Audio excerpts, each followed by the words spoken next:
We're in Esther. Um, in chapter 1 in the book of Esther, uh, we talked about a big banquet, 187-day banquet, 180 days, and then he went 7 more days. And on the last day, he wanted Vashti, his queen, to come out and show her beauty, and she denied him, rejected him, and he had her stricken or from the record or whatever, and she's gone. Never come before the king ever again. And so no more Vashti. She is no longer with us or with him in the kingdom. And now we start with chapter 2. Just a quick kind of overview or a little bit about what's going on with the whole book of Esther. The writer is anonymous. We don't know who actually wrote it. We know God wrote it. I mean, God inspired the author to write this down. We know that because we have it before us. It speaks of a feast that we'll learn a little bit about later called Purim. It is one of the only feasts that is not mentioned in the Mosaic Law. It takes place after that. This is way after that. This is 100 years after the Babylonian captivity. They're still in Persia. Over 1 million Jews are still in Persia. Only about 50,000 went back to Jerusalem, went back to Judah. Only about 50,000 went back after the decree of Cyrus. So this is about over 100 years, closer to 120 years after that, after the exile, rather, to Babylon. And then they've been back, I don't know, let's see, it was 70 years was determined. And so then they started going back to Jerusalem. So you're looking at 30 plus years, maybe 40 years after this decree to go back to Judah. This has taken place. This is around 480 BC, 480 to 484 BC, something like that. 483 is when this has taken place. God's not mentioned, as we said, the covenant name, Jehovah, Lord. We don't see that mentioned. We don't see anything like that. The Mosaic Law is not mentioned in Scripture, or here in this passage, rather, or in this book. And there's a purpose. It seems to be that when we read this book, that the author is inviting us to look at God moving and working, to look at God's activity. He might not be mentioned, but we need to look at the activity that takes place. Because there's a lot, if it's coincidence, which we don't, it's providence, not coincidence. But if it was coincidence and you were a skeptic and you were looking at this, there's a whole lot of coincidence that's taking place here. Too much so for it to be just coincidence. Okay? The Jews are going to be exterminated. They're going to be completely, and then this happens, she happens to step in. And there's a lot to it. More so than, it's not just, she's a courageous woman, but she's not the only character in this. We have a king who is not the best of kings in the world, but he's a character, a main person. Haman, the Jew hater, the Agagite. We'll talk about that. He's in this story. He's the one that wants to kill all the Jews. We have Mordecai, who is very important. Much more important than people give him credit for. And Esther herself is in this story. So we see that there's some main characters in this story, and why does God do what He does in this story? If God is moving providentially behind the scenes, if God is the one that is moving, and we believe that, right? You believe that God is moving. He does it in our own life. There's times where, you don't know God's working and you don't even see it, and then all of a sudden, boom, something happens that just throws you for a loop, and you're like, wow, I didn't see that. You look back on it and you're like, that had to be God. There's no way it could have been. It just had to be God moving in that. God's always moving. He's weaving in and out of the shadows, moving behind the scenes. And when you don't see the scenes moving, God's moving you around. I mean, you just don't know what God. You can't put God in a box. It's amazing. So why have this big book here? Why is it just about not exterminating the Jews? I believe it has more to do with that. More than that to do with it. I think it has a lot to do also with God's promises to Abraham. God is not going to go back on what He promised. He doesn't go back on His word. He has never done that and won't do that. So if He allows the extermination of the Jews, what happens to His promises, to His word? He's not going to do it. Right? So what I'm saying is it's God vindicating Himself, making sure that He is, that He's prominent. He is above all, and He's not going to be thwarted. His plan will not be thwarted. You're not going to overthrow His plan, no matter how many people try to come in and come out. It could be the darkest of times. And Mordecai and Esther were not just your Bible-thumping Christian people. I'm just going to tell you, they were not. They stayed in Persia. They didn't go back with everybody else.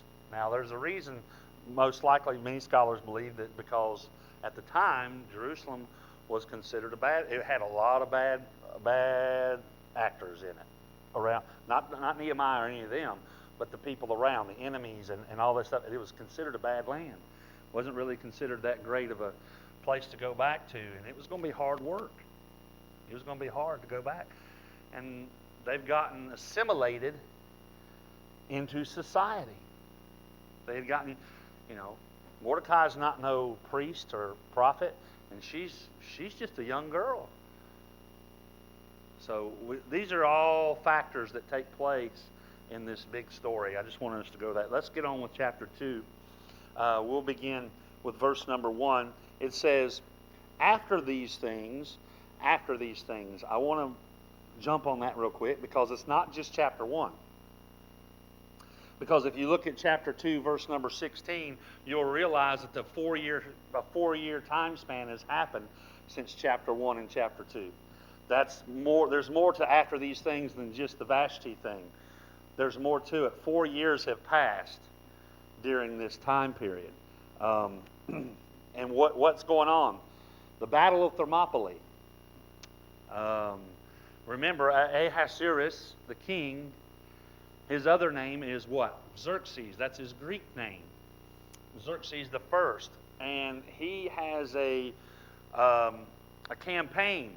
And he goes and he spends lots of money and puts lots of troops there. Up to 300,000, some estimates say. Not millions like the movies and everything else. And you've got... Everybody seen the movie 300? Bless your heart. What a over-exaggeration of the actual what happened. There was 300 Spartans, but he was... Leonidas led as they began to retreat. Now, they killed about 20,000 Persians, and only 4,000 Greeks were killed. Estimates by Herodotus. I don't know if I pronounce his name, but one of the historians. He he says there was probably about 4,000 total Greeks. You had about so many Spartans, so many these other people that all came to this battle. And yes, they put them on the run, and yes, those Spartans died. There were about 300, but they were fighting and covering the retreating army after they got outflanked. But the Persian king, Xerxes, was furious. He was absolutely furious because this wasn't just, the Thermopylae wasn't just one campaign. There was more than one campaign that went on to try to take Greece, and he couldn't do it at one try, at one shot. He couldn't do it. And so he comes back, he's expended all of his might, all of his money, and he's been stopped. And so he has to regroup. He goes back home, and as he comes home, now he's all like, because in chapter 1, the whole thing is, remember he has the big banquet? He has a lot of leaders from other nations there.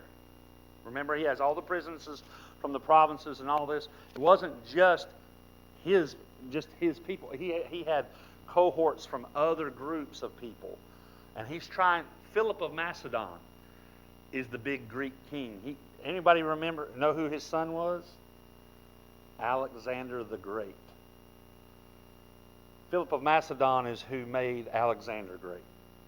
Because Philip of Macedon trained and learned how to do these specific Greek military battles. Long story short, Xerxes is preparing to go to war and take on Greeks is growing. Remember Daniel? When Daniel's in Babylon, Daniel has the visions, or actually the king has the vision, and he explains the vision that this is what? Who's the first ones? Babylon.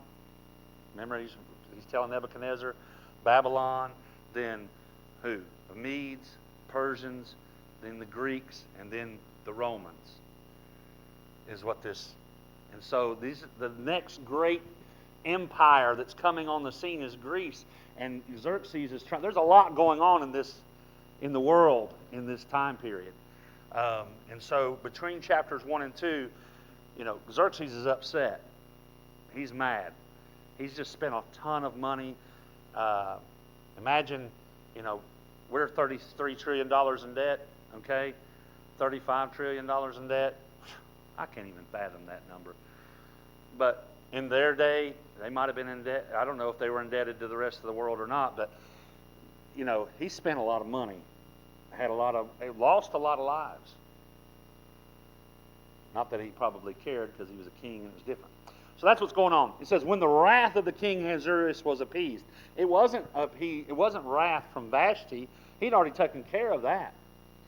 When his wrath was appeased, he remembered Vashti. Now he remembers Vashti. So he comes back, and we wonder, we don't know, it doesn't make mention if he's sorry for what he did.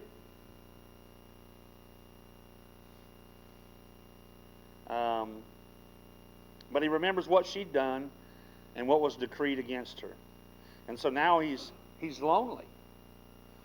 He's lost, he might have even lost a lot of approval of the people, even though, he's still king, but still you get raised to power. You get, so he might have been upset about all of that.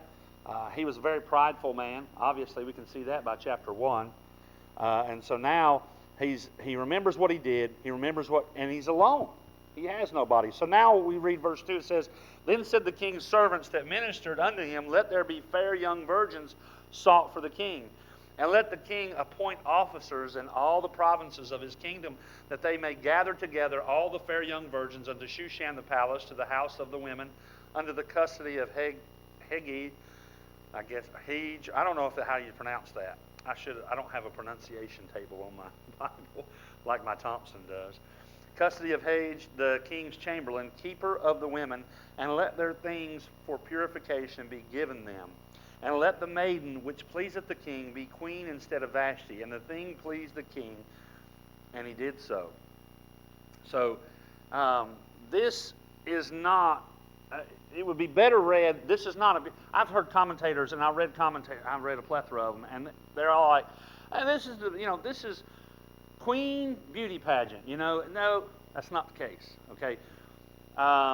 Josephus states that there were about 400 women selected for this. 400 from the provinces. Okay. So be it. 400, but they were taken. They were the best and choicest, but he had his own officers, if you will, I guess, committee, go out to each province, and they picked the choicest, most beautiful women that they could pick.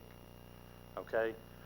They had to, and beauty is a blessing, and beauty can be a curse. It's both. Beauty is not just, we're not talking about internal beauty. Internal beauty is a blessing. We're talking about physical beauty. Okay, physical beauty will get you in the door of a lot of places. It'll get you an audience. Nobody wants to, just initially. That's the human nature. You can say what you want, but that's human nature. Why? Because you go to ask any hairdresser or any barber about people's preferences.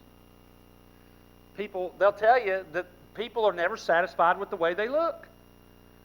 Even the most beautifulest people are still not satisfied with the way they look. So beauty is a thing. It's a human nature thing. It's not God doesn't, God looks on the inner being. But He also created us as beings, and we're special. We're intricate people, unique, I guess, is each individual person is unique in their own way, their own beauty. And so if you look at what's considered beautiful today, what's the society's, so this committee decides who's beauty? I'm throwing all these things out here so we will get the carnal nature of everything, okay? And this is what they're living in. They're living in a society not much like ours. Even though we're a democratic society, we're not a monarchy. We don't have a king. We have, still they're human beings, and they have desires and things that they do just like we do as a kingdom. And He appoints these officers in provinces, and they go to look at these women. The thing is, the difference is, these ladies in that time period were not looked at. Women's lib hadn't happened. There's no way. They were not. It wasn't a beauty pageant like, okay, would you like to go be part of the king's harem? No, that wasn't it. It's like, you're coming, you're coming, you're coming. That's how it went. That's what I want us to see. That's more like what was happening. So that would be even more. Well, let's read on. Verses 5 through 7. Now in Shushan the palace there was a certain Jew whose name was Mordecai, the son of Jair, the son of Shimei, the son of Kish, a Benjamite, who had been carried away from Jerusalem with the captivity which had been carried away with Jeconiah, king of Judah, whom Nebuchadnezzar, the king of Babylon, had carried away. And he brought up Hadassah, that is Esther, his uncle's daughter, for she had neither father nor mother, and the maid was fair and beautiful, whom Mordecai, when her father and mother were dead, took for his own daughter. Okay. Kish, he's a Benjamite. If you know, who else was a Benjamite? Saul was a Benjamite. Kish, he's the son of Jair, the son of Shimei, the son of Kish, a Benjamite. Okay, so Mordecai, though, was not carried away from Jerusalem with captivity. I just really seriously doubt that. Okay? Why do I say that? Because that's over 120, about 100 and some odd years from there. Mordecai's awful old if he's, okay? If he got carried away to captivity. No, the Bible does that a lot of times. So he was carried away in his father's loins, to captivity. One of the other ones was carried away in captivity, but not Mordecai. Mordecai, although Mordecai is probably considerably older than Hadassah or Esther. As we read on, it says that that his father or grandfather, most likely his grandfather, I would say, well, maybe his father, could be, was carried away with Jeconiah, king of Judah, whom Nebuchadnezzar, the king of Babylon, had carried away. And he brought up Hadassah, that is Esther. Hadassah is her Hebrew name, and Esther is her Persian name. Hadassah means myrtle, and Esther means star. It's interesting about Mordecai. Mordecai is not his Hebrew name. That's not his Hebrew name. It doesn't give his name, his Hebrew name. It just gives his Jewish name. I mean, his Persian name. Mordecai, and there's many people think that just as Nebuchadnezzar did with Daniel, Hananiah, Azariah, and Mishael, gave them Shadrach, Meshach, Abednego, gave them names of pagan gods or relations to one who serves Baal. Remember, Daniel's name was changed to Belteshazzar. And Baal was big in that time period. Well, Mordecai is similar to Marduk, which is a god. Esther is similar to Ishtar, and she's a goddess. And the assimilation is the same thing that happened with Daniel. You know, the Jews are there, they're living there. We're going to give you this name, and so you're going to be called by this name. And it's to get you used to their customs and their ways of doing things. That's what would happen. First of all, they would a lot of times they would take young men into captivity and they would make them eunuchs. So they would have no heritage. They're not going to have anything, no more. A lot of the princes, that is, they would take the princes or the kings, and they could not have any more children. Then that would attack their heritage, that would attack their line. Then their own personal traits, they would take them away by giving them another name. So the significance here is they try to do that in this society as well. The Persians overtook the Babylonians. Remember that. And so in this Persian lifestyle, this is her name and his name. Esther means star, and they worship the stars. Persians did. So anyway, that's just it's more informative than anything. It's really not the main gist of the whole thing. But it just wants to let us know, the author's trying to let us know what's happening, where everything took place. So these, the Jewish roots. It also says that Mordecai is her cousin. Now, I've seen it, and I even seen it in that movie where he's supposed to be her uncle. He is not her uncle. He is her cousin. It says right there. And he brought up Hadassah, that is Esther, his uncle's daughter. That's his cousin. And he adopted her. Now, he was considerably older than her. She's a young maiden, a young virgin. She's a young lady. And that makes it even more interesting. See how a young woman that is courageous, what she's going to say, and is going to, not perfect in any way, shape, or but she is.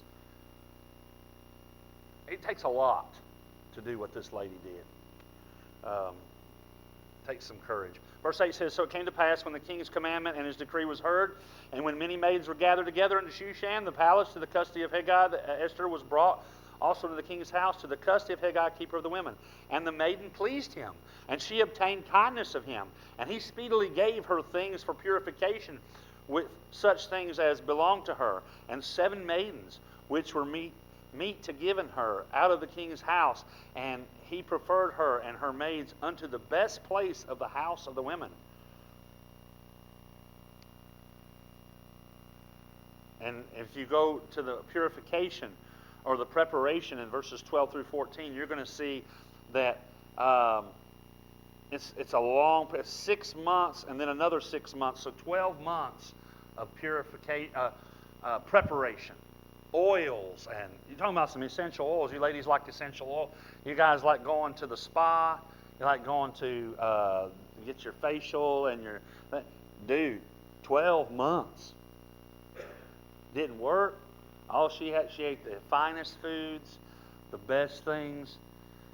That's what Esther got. I mean, I don't know that she was really. I don't know what would run through a young woman's mind that just got thrown into the king's palace. Now, just all of the awe and the majesty, but then also the worry. You know, what happened to my family? You know, where's Mordecai? You know, of course, Mordecai stays close. We'll see that. Esther had not showed her people nor her kindred, for Mordecai, verse 10, Mordecai had charged her that she should not show it. And Mordecai walked every day before the court of the women's house to know how Esther did and what should become of her. The fact that she listened to her cousin and obeyed what he said do, as a daughter would a father. I mean, she did that. She didn't tell that she was a Jew. She didn't say anything about it. Didn't say anything about her kindred or anything like that. It's amazing to me, really, because they went to all the provinces. They didn't just go to Jews. They didn't go. That's not the idea. The idea is they picked women everywhere, and it wasn't really considered that they were even Jewish. They picked the finest women, and they're looking for somebody to replace Vashti. And Vashti was not a Jew. But Esther is, and she doesn't. Mordecai tells her not to tell who she is. And it's also amazing that normally, in a situation like this, in a monarchy or some sort of, kingdom, relationships to the family or prominence, this is the Duchess of, in England, the Duchess of this and this and this, they have the likelihood of getting the fair shake. But that's not the case here. You see God's hand. I mean, she was fairer than everybody. She was a looker. She was very pretty. And this king's man here, the one that goes out and looks, he actually sees this and chooses her, and then she finds herself in the king's court. It says, Mordecai walked every day before the court of the women's house to know how Esther did and what should become of her. That shows care and compassion and concern. Maybe even a little worry. He might have been a little worried. I mean, let's just be human here. I told you not to say nothing. You didn't say nothing, did you? Don't say nothing yet.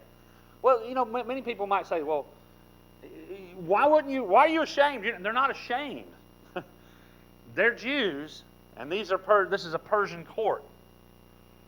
They weren't looked on. They were taken into captivity. They inherited the Persian or the Jewish people.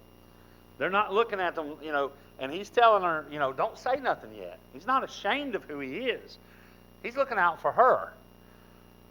He's trying to, he wants her to win the contest. He wants her, because maybe if there's something else, and she does. She listens to him. She's obedient. She's humble. I know. I don't want to get into trouble here, and I'll try not to. But like, sometimes young ladies can be feisty. Can I say that? And they don't, in America, let's say American ladies, young ladies, in today's time, modern times, okay, they can be a little bit more feisty. And when they're charged to do something by an elder, even a father, there's a little bit of, I don't want to read too much into the text. I don't think that's the case. She didn't do that. Nowhere is it indicated that she says that she did what he said do. She showed not, for Mordecai had charged her that she should not show it. He told her, he commanded her, don't say anything about it. And verse number 11 says, he wanted to see how she was. He cared more for her than just that she let the secret out, But I'm sure he was concerned. Verse 12 through 14 says, now when every maid's turn was come to go into King Ahasuerus, after that she had been 12 months, according to the manner of the women, for so were the days of their purifications accomplished, to know 6 months with oil of myrrh, and 6 months with sweet odors, and with other things for the purifying of the women. Then thus came every maiden unto the king. Whatsoever she desired was given her to go with her out of the house of the women unto the king's house. In the evening she went, and on the morrow she returned into the second house of the women, to the custody of Shashgaz, the king's chamberlain, which kept the concubines. She came in unto the king no more, except the king delighted in her, and that she were called by name. So they would go, they'd get to go into the king's house, and his house wasn't like our house. It was a humongous mansion, palace, and you'd go into the king's house. Then there's another king part of it. There's the women's part, or the women's house of the king's house, or whatever. And they would go into the king, and the king would call her no more after the night unless he delighted in her. If he delighted in her, then, and it says now, verse 15, now when the turn of Esther, the daughter of Abihail, the uncle of Mordecai, who had taken her for his daughter, was come to go in unto the king, she required nothing but what Haggai, the king's chamberlain, the keeper of the women, appointed. And Esther obtained favor in the sight of all them that looked upon her. So Esther was taken unto King Ahasuerus into his house royal in the 10th month, which is the month Tebeth, in the 7th year of his reign. That's how we know, because it says in chapter 1, it talks a little bit about time. We got a little bit of timeline here. If you go back to the timelines, that's supposed to know that between chapter 1 and chapter 2 is about a 4-year time span. Verse number 17 says, and the king loved Esther above all the women, and she obtained grace and favor in his sight more than all the virgins, so that he set the royal crown upon her head and made her queen instead of Vashti. Now, does that mean these other girls? No, all these ladies were beautiful. Like I said, they all picked but who? How does God? I mean, can you see God? I mean, God's rising this woman up.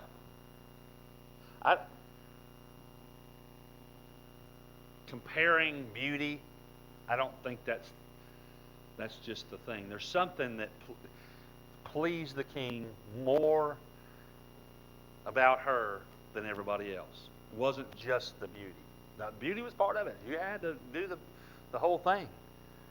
The purification process, putting on all the makeup and making sure everything's in order, the hair's fixed the way it's supposed to be. You ladies are not laughing. Okay.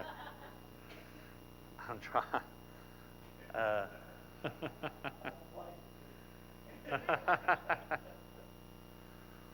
So she was above. The king loved her above all the women. She obtained grace, it says, and she obtained favor in his sight more than the other virgins, so that he set the royal crown upon her head and made her queen instead of Vashti. Then the king made a great feast unto all his princes and his servants, even Esther's feast. And he made a release to the provinces and gave gifts according to the state. Now the king's happy.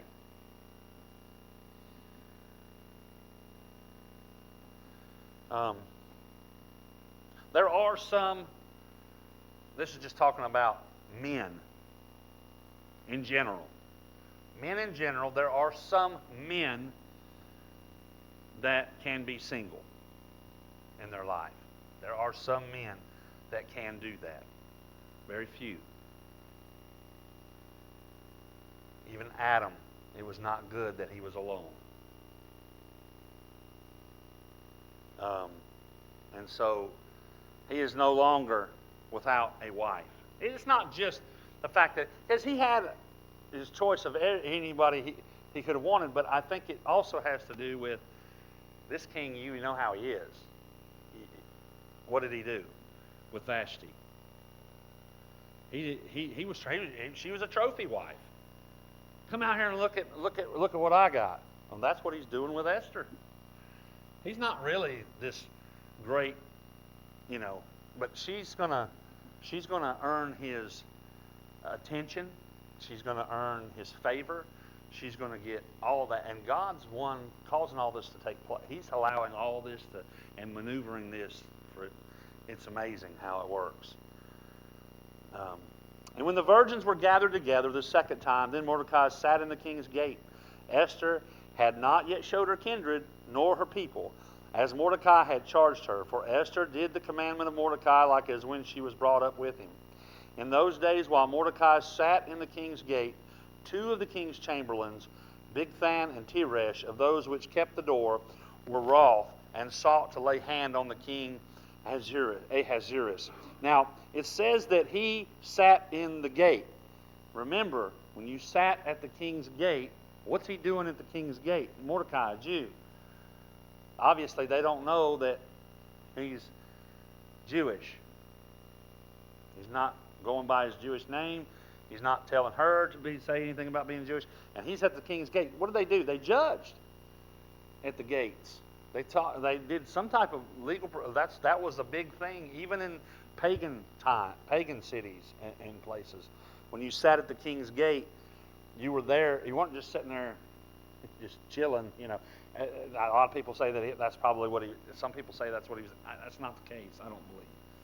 He's got some prominence. There's something going on there.